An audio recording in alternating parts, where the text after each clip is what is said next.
Now, a lot of you have been to different sectionals, and people have talked about, and I hope they talked about opportunities to practice and to what to do with a piece of music when you get it. Now, this is not just for musicians, okay? Some of you are tech people are like, oh, I'm just going to check out, I'm going to do nothing. No, what I want you to do if you are a tech person is take this and approach it as you would any song. I want you to take it, if you're a media person, and say, what could I do to make this piece of music come alive on the media screen? If you're a sound person, I want you to listen to what the other musicians in your group say.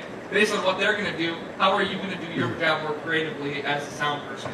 What I want you to do right now is turn back to your teams again, and I want you to tell the other people on your team how you would practice this song. If you just got it, you just saw it as brand new, how would you approach practicing the song? Go. Alright, now that we've got those in, I'm going to play the two MP3s. So let's say that I gave you a CD, although that's a little bit illegal, so let's just say I gave you a link. If you go to imeme.com, you can stream this music, you can send your team a link, and you can stream it. We're going to go ahead and stream it, and we're going to play these two songs so that you can listen to them. As you listen to it, write notes in your music, because this is what you should be doing with your music. Listen to it, write some notes about things that you hear the people doing. If you're a vocalist, listen to the vocalist. If you're a bass player, listen to the bass. If you are a drum player, listen to the drums. All different things. We're going to go ahead and play it now. So what I want you to do now is with your team, get together, and I would like each person, go around the circle, and each person, including your vocalist, your tech people, your environments people, whoever they are, every person around the circle has to say how they personally would add something to this piece of music. And then after each person has done that, I want you to collectively decide what type of feel you're going to give this song. I'm not big on just repeating what we hear on the CD. You can do that if you want. If you just want to say we want to play it like the CD, that's fine. But my guess is you don't have guitars like Hillsong. My guess is you don't have keyboards like Hillsong. So decide what feel you want to give it. What optimizes your team? What is the feel that you're going to... If you want to give us a Hillbilly Funk theme, that's fine. Whatever you want to do. But after each person has said how they're going to add something to this piece of music, then I want you to go around and decide what kind of feel you're going to give to the song, okay? So go ahead and go. First time everybody has to say what they're going to add. Second time, go around and say what kind of feel you want to give to two songs. What we're going to do is we're going to go through this team, and we're going to run this like a live rehearsal. All right? And so I'm going to kind of make this... That's very realistic. So we're going to kind of make this a little bit educational and also a little bit jammy. So we'll go through and kind of show you a little bit of what each instrument could do. If you're not familiar with them, if you are familiar with them, don't worry about it, and you're just along for the ride. What we're going to start with is this right here. If you can't see this, I hope you can. How many of you grew up seeing the food pyramid when you were younger? Apparently they don't do the food pyramid anymore. It's got 5 or 6 I think, things on it now. Kids turned out like me and some other friends of mine. They decided to go against that. But this is what you would call the worship band pyramid. Okay, and we talked about this in one of my sectionals, and you probably heard a little bit about some of the other groups. And some of you are already aware of this, but just pay attention. It works like the food pyramid. You start at the base, all right? What happens when your pyramids don't have a base? You pull out a chunk, they kind of fall over, right? So the things on the bottom are the most essential, and as you get closer to the top, they're less essential. What do you see at the bottom? Drums, percussion, bass guitar. Who is playing every week without drums and a bass guitar? All right, there we go. At least somebody's honest. Here's the situation. It's a smaller pyramid. If you in your church desire to sound like Hillsong playing Desert Song, and you want that feel, and you put it in front of a keyboardist and you say, please give me the Hillsong feel, they can't do it. The most essential thing is your groove. Where does your groove start? And is your groove together? Where's it start? Drummers? The drums set the groove. The bass guitar sets the groove.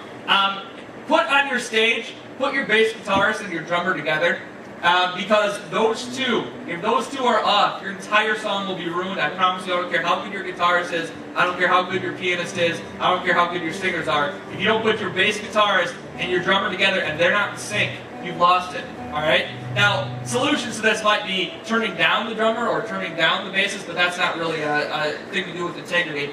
So we're going to start right here and say that drums and bass guitar are the bass because they give us the groove. All right.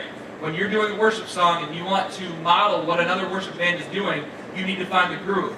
Hymns were written for organ and piano. That's what they were written for. So when you play a song of a hymnal, you can play it on piano. That's what they were written for. Songs today, worship songs, are written for worship bands, which start with that groove section.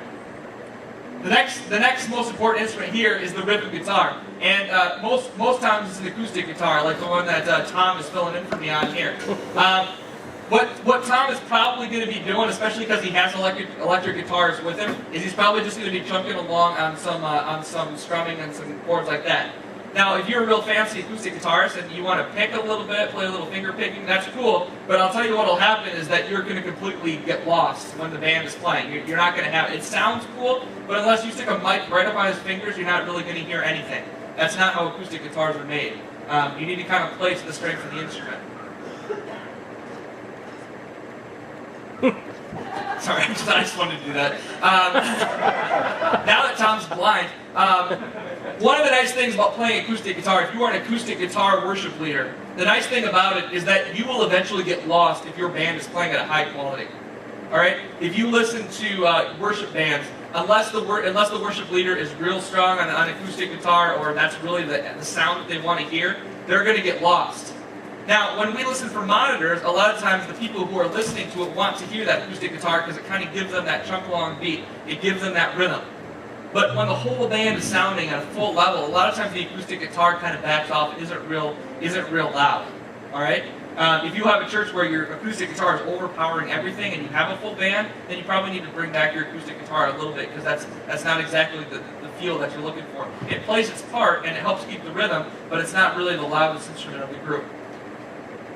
After rhythm guitar, and people who've been playing keyboard and organ and piano for years, I'm sorry, but you're up here.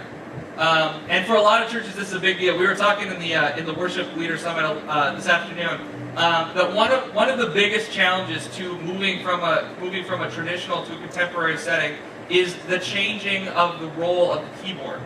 Like I said, when hymns were written for the keyboardist to play all over the keyboard. But a lot of worship bands, when you watch them, the keyboardist is playing just a little part. And I'm going to show you. Oh, not that one. This one. Now, you can't see my lines very well, but this section right here is for the bass guitar. Okay? And when we say the bass guitar was one of the two most important instruments in the band, right? The bass guitar is covering this section, essentially, on your keyboard, right? He's playing those notes. He's giving you that bass, that groove. Now, your acoustic guitar, your rhythm guitar, which is the next level up, is going to give you this section right here, that middle chunk. That's essentially where your acoustic guitar is going to be. That leaves the keyboardist to be playing right about here.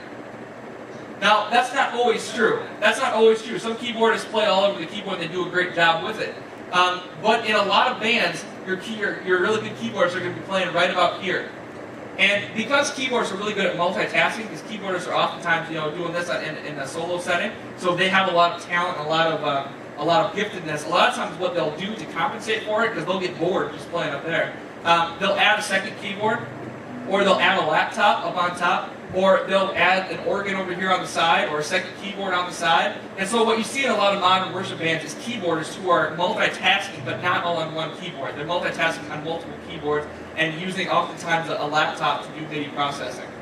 Okay? So in your bands, you want to kind of think about this, because if you've got a keyboardist who wants to play all over the keyboard, you better make sure that fits with your band. Sometimes it does fit with your band, but not always. If you want to play a song like Desert Song, if you want to play it the way that Hillsong plays it, my guess is that their keyboardist is playing right in this area and maybe playing a couple different keyboards at the same time. But we're going to come back to a little bit more what the keyboard can do in a modern band setting.